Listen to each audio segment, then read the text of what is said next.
박성민 목사의 매일 큐티 묵상입니다. 누가복음 1장 12절로 25절입니다.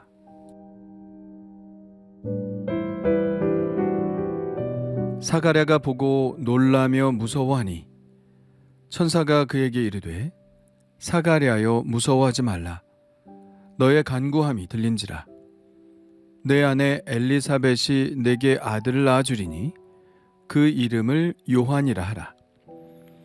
너도 기뻐하고 즐거워할 것이요 많은 사람도 그의 태어남을 기뻐하리니 이는 그가 주 앞에 큰 자가 되며 포도주나 독한 술을 마시지 아니하며 모태로부터 성령의 충만함을 받아 이스라엘 자손을 주 곧 그들의 하나님께로 많이 돌아오게 하겠습니다. 그가 또 엘리야의 심령과 능력으로 주 앞에 먼저 와서 아버지의 마음을 자식에게 거스르는 자를 의인의 슬기에 돌아오게 하고 주를 위하여 세운 백성을 준비하리라. 사가랴가 천사에게 이르되 내가 이것을 어떻게 할리요? 내가 늙고 아내도 나이가 많으니이다. 천사가 대답하여 이르되 나는 하나님 앞에 서 있는 가브리엘이라. 이 좋은 소식을 전하여 내게 말하라고 보내심을 받았노라. 보라, 이 일이 되는 날까지 내가 말 못하는 자가 되어 능히 말을 못하리니 이는 내가 내 말을 믿지 아니함이거니와 때가 이르면 내 말이 이루어지리라 하더라. 백성들이 사가랴를 기다리며 그가 성전 안에서 지체함을 이상히 여기더라. 그가 나와서 그들에게 말을 못하니 백성들이 그가 성전 안에서 환상을 본 줄 알았더라. 그가 몸짓으로 뜻을 표시하며 그냥 말 못하는 대로 있더니 그 직무의 날이 다 되매 집으로 돌아가니라. 이후에 그의 아내 엘리사벳이 잉태하고 5달 동안 숨어 있으며 이르되 주께서 나를 돌보시는 날에 사람들 앞에서 내 부끄러움을 없게 하시려고 이렇게 행하심이라 하더라. 아멘.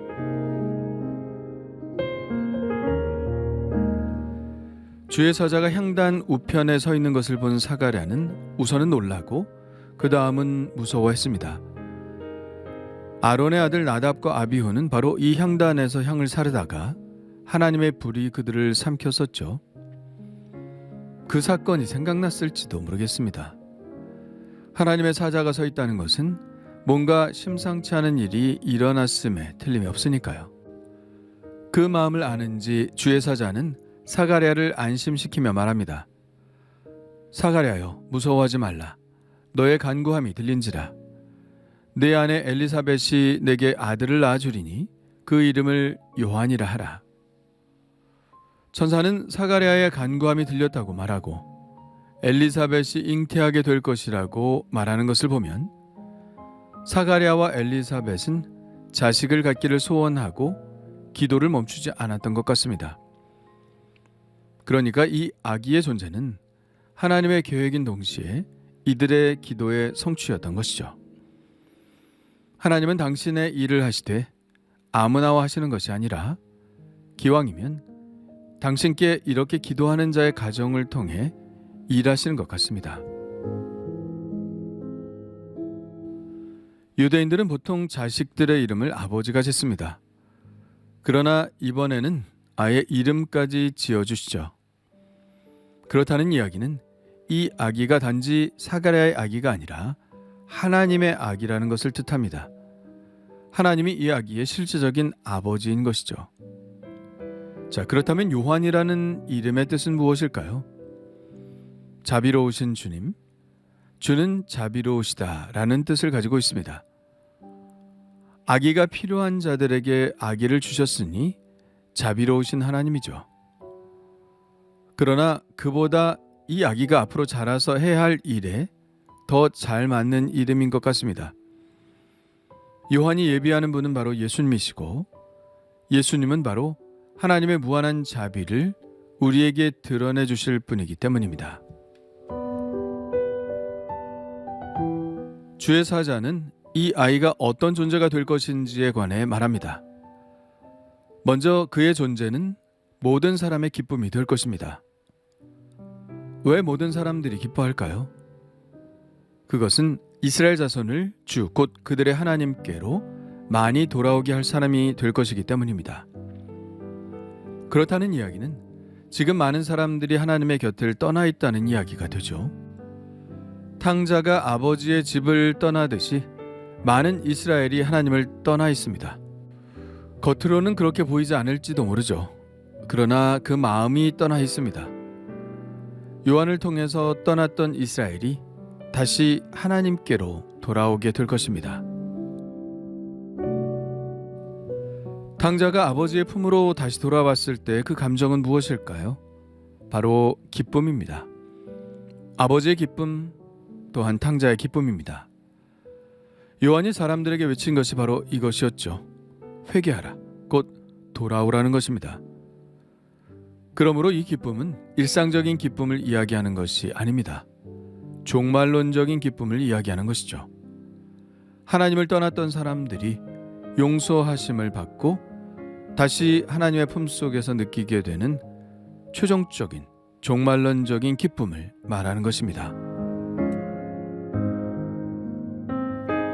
17절의 말씀이 바로 그것을 이야기하죠. 그가 또 엘리야의 심령과 능력으로 주 앞에 먼저 와서 아버지의 마음을 자식에게 거스리는 자를 의인의 슬기에 돌아오게 하고 주를 위하여 세운 백성을 준비하리라. 이 말씀 어디서 많이 들어본 말씀 아닌가요? 예, 바로 말라기의 마지막 말씀입니다. 이렇게 되어 있죠. 보라, 여호와의 크고 두려운 날이 이르기 전에 내가 선지자 엘리야를 너희에게 보내리니 그가 아버지의 마음을 자녀에게로 돌이키게 하고 자녀들의 마음을 그들의 아버지에게로 돌이키게 하리라. 이 말라기의 말씀이 의미하는 것이 무엇이었나요?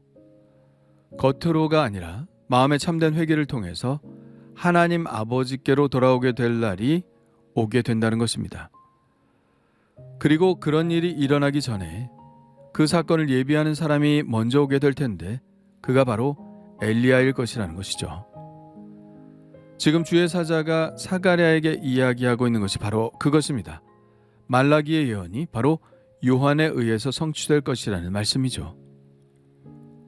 여호와의 크고 두려운 날이 이르기 전에, 즉 최종적인 심판을 받기 전에 구원의 때가 시작될 텐데 그 포문을 여는 사람이 바로 이제 태어날 아기가 될 것이라는 말입니다.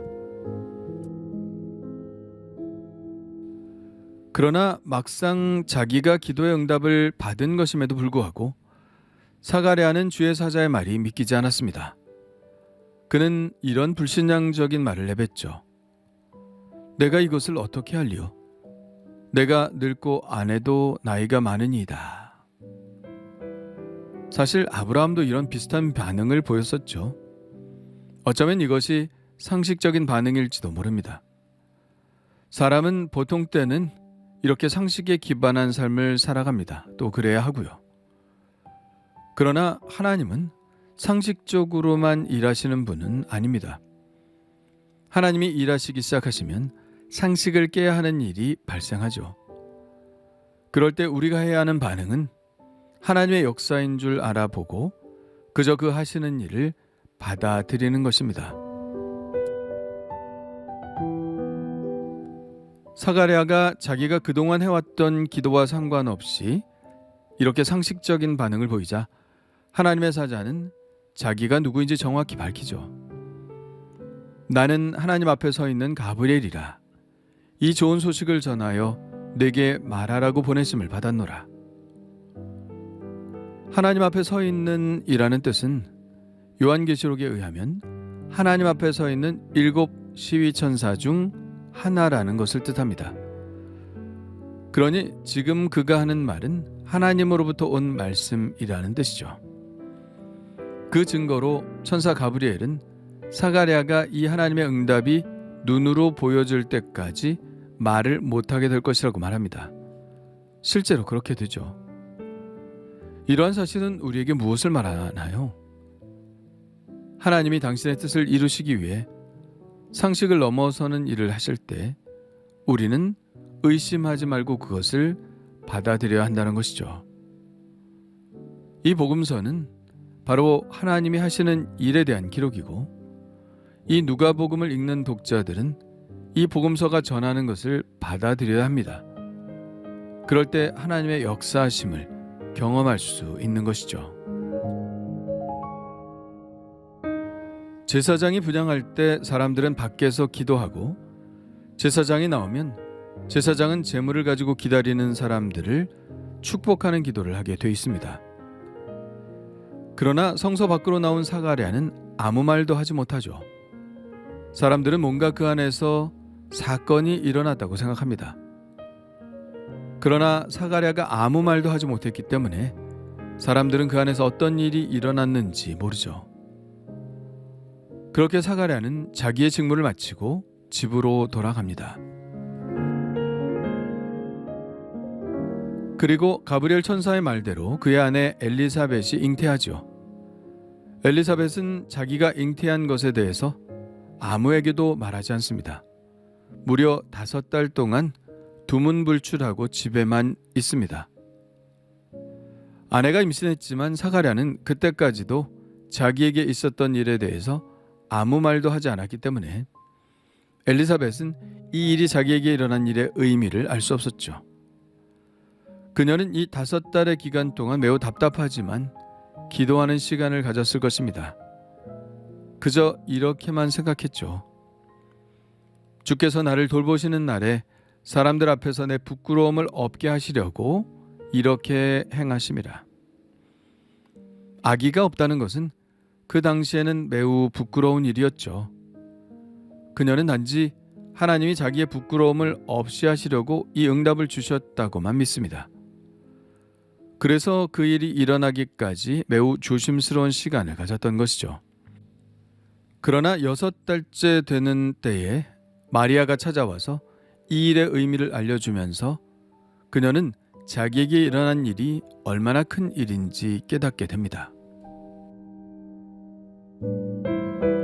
오늘 말씀에는 이 태어날 아기가 앞으로 할 일에 대해서 나오는데요.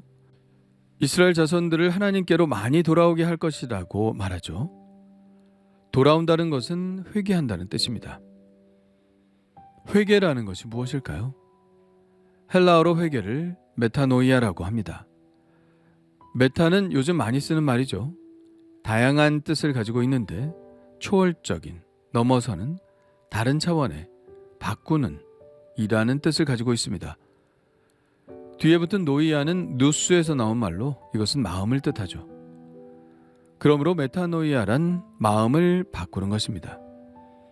마음을 바꾼다는 것은 단지 마음의 한 부분을 바꾼다는 것이 아닙니다. 마음은 전 인격의 근원이기 때문에 마음이 바뀌면 모든 것이 바뀌죠. 그래서 누스라는 말은 마음이라는 협의의 의미도 가지고 있지만 전인적인이라는 뜻도 됩니다.